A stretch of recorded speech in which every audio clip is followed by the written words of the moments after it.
Assalamualaikum warahmatullahi wabarakatuh.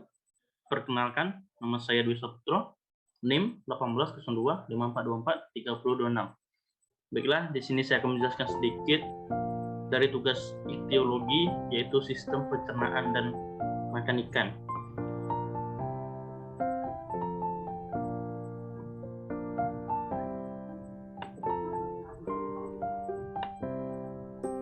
Yang pertama itu sistem pencernaan ikan.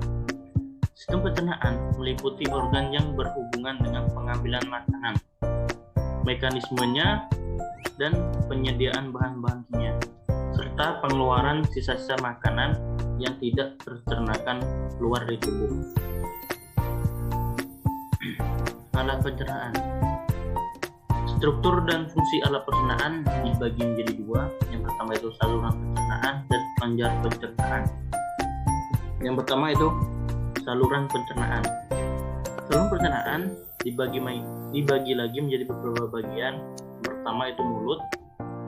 Bagian terdepan dari mulut adalah bibir.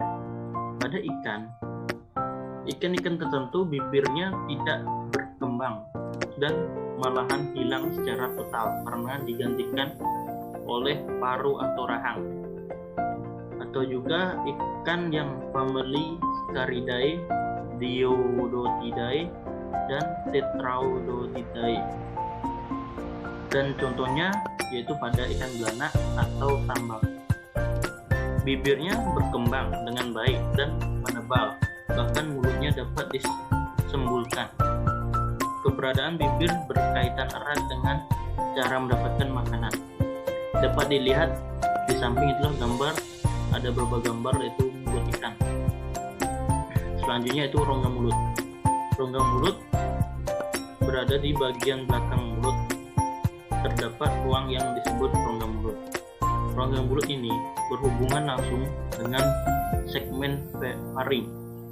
Secara anatomis, organ yang terdapat pada rongga mulut adalah gigi, lidah, dan organ palatin. Permukaan rongga mulut diseliputi oleh lapisan sel permukaan atau epitelium yang berlapis. Pada lapisan permukaan terdapat sel penghasil lendir atau mukosit untuk mempermudah masuknya makanan. Di samping mukosit, di bagian mulut juga terdapat organ pengecap atau organ penerima rasa yang berfungsi menyeleksi makanan. Selanjutnya faring. Faring itu lapisan permukaan faring hampir sama dengan rongga mulut. Masih ditemukan organ pengecap sebagai tempat proses penyaringan makanan.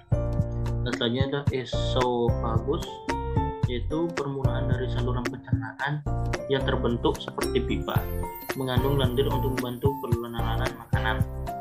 Pada ikan air laut, esophagus berperan dalam penyerapan garam melalui difusi pasif, menyebabkan konsentrasi garam air laut yang diminum akan menurun ketika berada di lambung dan usus sehingga memudahkan penyerapan air oleh usus belakang dan rektum atau proses osmoregulasi.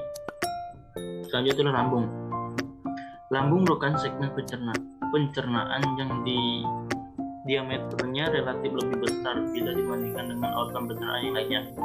Besarnya ukuran lambung berkaitan dengan fungsinya sebagai penampung makanan. Seluruh permukaan lambung ditutupi oleh sel mukus yang mengandung mukopolisaccarida yang agak asam berfungsi sebagai pelindung dinding dari kerja asam klorida sebagai penampung makanan yang mencerna makanan secara kimiawi. Pada ikan herbivora terdapat gizot atau lambung khusus berfungsi untuk menggerus makanan atau pencernaan secara fisik. Selanjutnya pilorus merupakan segmen yang terletak antara lambung dan usus depan. Segmen ini sangat mencolok karena ukuran yang mengecil atau menyempit. Selanjutnya usus atau intestinum merupakan segmen yang terpanjang dari saluran pencernaan. Intestinum berakhir dan bermuara keluar sebagai anus, merupakan tempat terjadinya proses penyerapan zat makanan.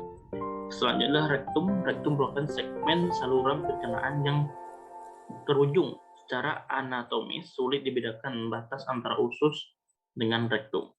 Namun secara histologis, batas antara kedua segmen tersebut dapat dibedakan dengan adanya katup rektum. Selanjutnya adalah kloaka. Kloaka adalah ruang tempat bermuaranya saluran pencernaan dan saluran urogenital. Ikan bertulang sejati tidak memiliki kloaka, sedangkan ikan bertulang rawan memiliki organ tersebut. Yang selanjutnya terakhir itu anus. Anus merupakan ujung dari saluran pencernaan. Pada ikan bertulang sejati, anus terletak di sebelah depan saluran genital. Pada ikan yang bentuk tubuhnya memanjang, anus terletak jauh di belakang kepala, berdekatan dengan pangkal ekor. Sedangkan ikan yang bertubuhnya membudar, posisi anus terletak jauh di depan pangkal ekor, mendekati sirip dada. Yang kedua itu kelenjar pencernaan. Kelenjar pencernaan berguna untuk menghasilkan enzim pencernaan yang nantinya akan bertugas membantu proses penghancuran makanan.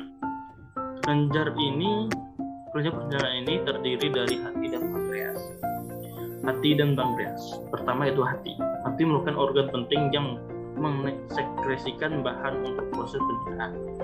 Organ ini umumnya merupakan suatu kelenjar yang kompak, berwarna merah kecoklatan. Posisi hati terletak pada rongga tubuh bagian bawah, di belakang jantung dan di sekitar usus depan. Selanjutnya itu pankreas. Pankreas merupakan organ yang mensekresikan bahan atau enzim yang berperan dalam proses pencernaan. Pankreas ada yang berbentuk kompak dan ada juga berbentuk difus atau menyebar. Di antara sel hati, letak pankreas berdekatan dengan usus depan, sebab saluran pankreas bermuara ke usus depan. Mungkin itu saja yang bisa saya sampaikan, dan saya akhiri. Wassalamualaikum warahmatullahi wabarakatuh.